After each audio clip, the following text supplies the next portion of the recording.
First time, second time, third time rejections. ಯಾಕ್ರಿ ಕೂರ್ಗಲ್ಲಿ ಯಾರ್ರೀ ಮಾಡ್ತಾರೆ ಇದನ್ನೆಲ್ಲ? ಸೊ ರಿಟ್ರೀಟ್ ಅಂದರೆ ನಮ್ಮ ಕ್ರಿಶ್ಚಾನಿಟಿಯಲ್ಲಿ ವಿ ಗಿವ್ ಪ್ರವಚನ. ಯಾವುದೇ ಒಂದು ಬಿಸ್ನೆಸ್ ಅಂದರೆ ಮಾರ್ಕೆಟಿಂಗ್ ಎಷ್ಟು ಇಂಪಾರ್ಟೆಂಟು ಅದೇ ಥರ ಸೇಲ್ಸ್ ಕೂಡ ಇಂಪಾರ್ಟೆಂಟು. ಯಾಕೆ ಅಂತ ಹೇಳಿದ್ರೆ ಆ ಮಾರ್ಕೆಟಿಂಗ್ ಎಲ್ಲ ಮಾಡಿ ಫೈನಲ್ ಆಗಿ ನಾವು ಸೇಲ್ಸ್ ಕರೆಕ್ಟಾಗಿ ಹ್ಯಾಂಡಲ್ ಮಾಡಿಲ್ಲ ಅಂತ ಹೇಳಿದ್ರೆ everything will go under a loss. Okay, but thankfully Mohita she is never into sales. ಅವರು ಸೇಲ್ಸಲ್ಲಿ ಇದ್ದಿದ್ದು ಹಿಸ್ಟ್ರಿನೇ ಇಲ್ಲ. But she joined our team in the resort. She enjoyed the complete training. She went through all the process ಎಲ್ಲ ಆಗಿ she was enjoying. Actually resort ಮೋಡ್ನ she was enjoying.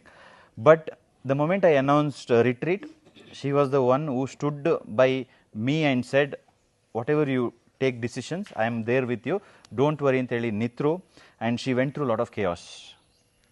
Because first time, second time, third time rejections 15 ವರ್ಷದಿಂದ ಬರ್ತಾ ಇರೋ ಕಾಲಿಂದ ಆ ಕಸ್ಟಮರ್ಸಿಗೆ ಅರ್ಥ ಆಗ್ತಾ ಇರಲಿಲ್ಲ.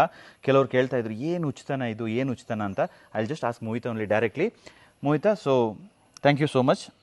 Okay, I just want you to share starting ಬಂದಾಗ ನಿಮ್ಮ ಮೈಂಡ್ಸೆಟ್ಟು ಚೇಂಜ್ ಮಾಡಿದ್ಮೇಲೆ ನಿಮ್ಮ ಮೈಂಡ್ಸೆಟ್ ಹೆಂಗಾಯಿತು, and with the journey when you are now standing in front of the board, and how do you feel of the entire system, including ನಿಮ್ಮ ಮೈಂಡಲ್ಲಿ ಏನು ನಡೀತಾ ಇತ್ತು, ಮನೆ ಸುತ್ತಮುತ್ತ everybody will have that fear ಅಲ್ಲ. So I want you to share, and with the authentic ನಿಮ್ಗೆ ಏನು ಶೇರ್ ಮಾಡಬೇಕು ಜಸ್ಟ್ ಶೇರ್ ಇಟ್. ನನಗೆ actually I had that one thing in mind.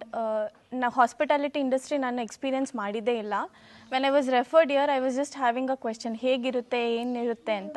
But I went through training. Specially sales process ಅನ್ನುವಾಗ ನನಗೆ ಆ targets ಇದೆ, tension achieve ಮಾಡಬೇಕಾಗಿರುತ್ತೆ ಅಂತೆಲ್ಲ ನನ್ನ ಮೈಂಡ್ ಸೆಟ್ಟಲ್ಲಿತ್ತು.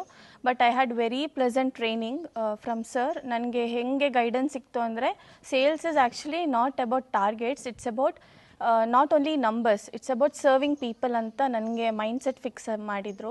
ಸೊ ಅಲ್ಲಿಂದ ನಾನು ಇಷ್ಟು ಜನರಿಗೆ ಇಷ್ಟು ತಿಂಗಳಲ್ಲಿ ಇಷ್ಟು ಮೆಂಬರ್ಸ್ಗೆ ಆ ರಿಲ್ಯಾಕ್ಸೇಷನ್ ಯಾರೆಲ್ಲ ಎಕ್ಸ್ಪೆಕ್ಟ್ ಮಾಡ್ತಾರೆ, I wanted to give that experience ಅಂತ ನನ್ನ ಇದಕ್ಕೆ ಬಂತು.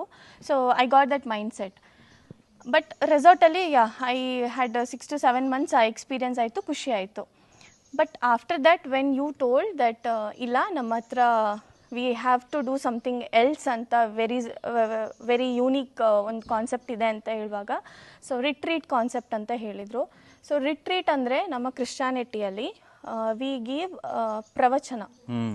ಅಂದರೆ 3-4 days we give them the, ಅಂದರೆ cut off from every other external factors, we bring them to one space. ಎಲ್ಲರನ್ನ ನಿಲ್ಲಿಸ್ಬಿಟ್ಟು ವಿ